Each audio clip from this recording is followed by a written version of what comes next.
Hello, chemistry students. Today we're going to talk about electrolytes. Now, an electrolyte is a substance that dissolves in water to make a solution that can conduct an electrical current. Now, I know most of you have heard about electrolytes and you think you know them like in Gatorade. Gatorade does contain electrolytes, and those are simply dissolved ions. So, any soluble ionic compound is an electrolyte. And there are some highly polar covalent molecules, like strong acids, that are also electrolytes. The key here is that it has to have a charge. Questions to consider to determine if something is an electrolyte: is the substance ionic? Now remember, an ionic compound is a metal bonded to a nonmetal, or it contains a polyatomic ion. The next question is the substance soluble in water? Because if it is not soluble in water, then it will not be able to break up into its individual ions. So it has to be able to dissolve in water. Now let's take an example. Calcium chloride. So first question, is it ionic? And let's look at our periodic table. Calcium is a metal and chlorine is a nonmetal, which means they will both have charges. The second thing we need to do is find out if it's soluble. So we're going to look on the back of our periodic table under the solubility of common ionic compounds in water. And on here, if you notice, they are all anions, or they all have negative charges. So we're going to look at the second half of the compound, which is Cl, chlorine. And if we look down here, we see that it's under the soluble compounds, but there are exceptions. The common exceptions are silver, lead, and mercury. So if it is bonded with silver, lead, or mercury, it will not be soluble, but it is not. It's bonded with calcium, so calcium chloride is soluble. So the first thing we're going to do is we are going to draw our arrow, and we're going to put H2O on top. That H2O on top means that it's dissolved in water. It's not a part of this reaction. It's just dissolved in water. And then the water will, because water's polar, it will break up the calcium and the chlorine. Now we have one calcium, so we're going to write Ca over here. And we have two chlorines, so we're going to write 2Cl over here. Now because water broke these two up, they're ions, which means they have to have a charge. So we need to look on the periodic table when we look at calcium. Calcium is in group 2, which means it has 2 valence shell electrons. Now remember, things bond until they have a full outer shell. So it has 2. Everything wants to look like a noble gas, which is 8. It's much easier to lose 2 than gain 6. So that's its oxidation number, lose 2, and that's its charge, plus 2.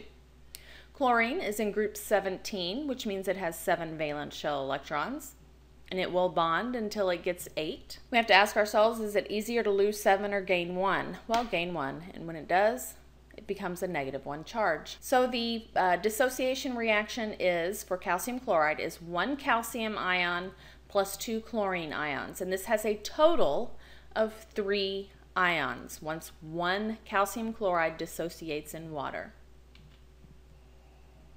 Now let's look at a few more. H2SO4. So the first thing we have to ask ourselves, is it ionic?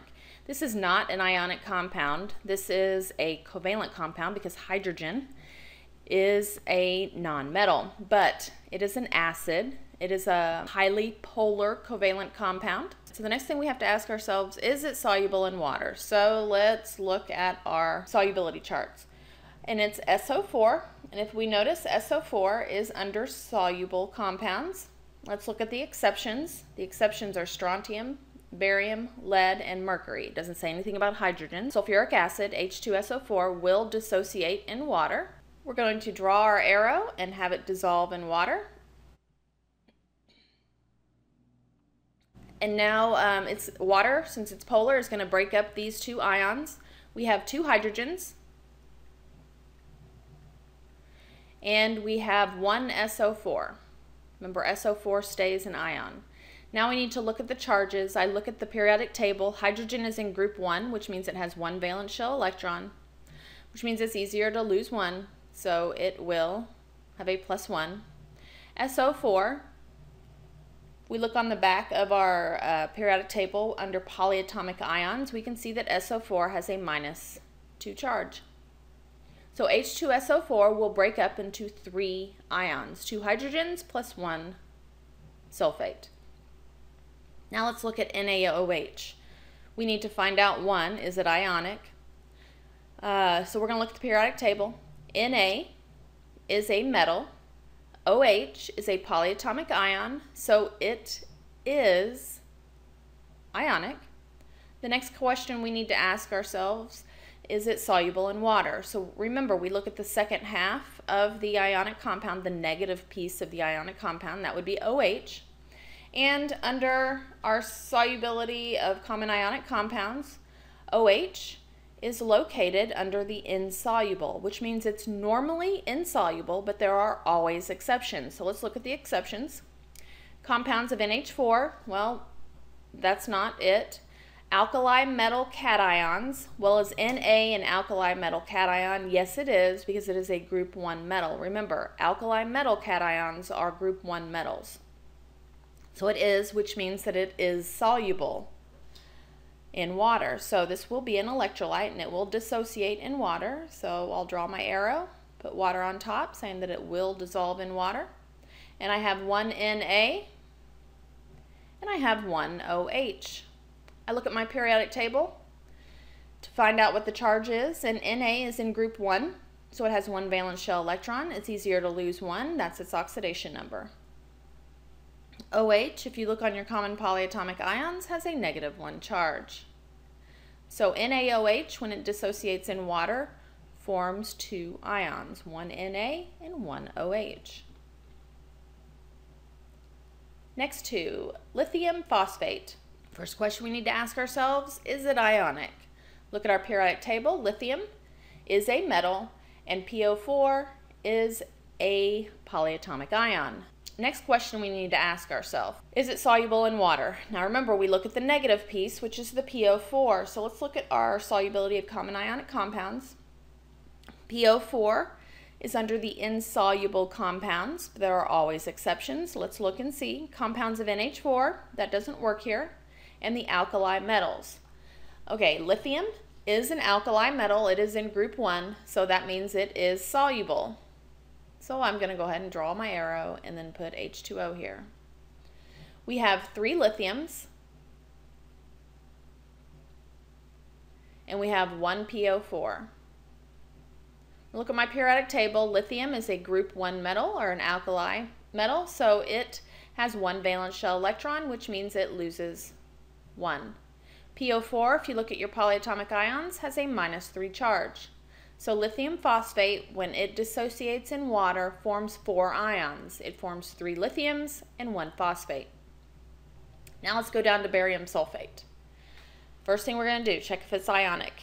Ba is a metal, if we look at our periodic table, and SO4 is a polyatomic ion, so it is an ionic compound. Next thing we need to ask ourselves, is it soluble in water?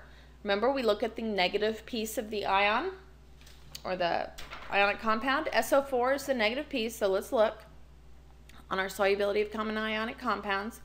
SO4 is soluble in water normally, but there are exceptions. So let's look at the exceptions. So normally it's soluble. Compounds of Sr, Ba, Pb, and Hg. So if you notice here, it says the exception is Ba, barium. So it is not soluble in water. So it does not dissociate. It is not an electrolyte.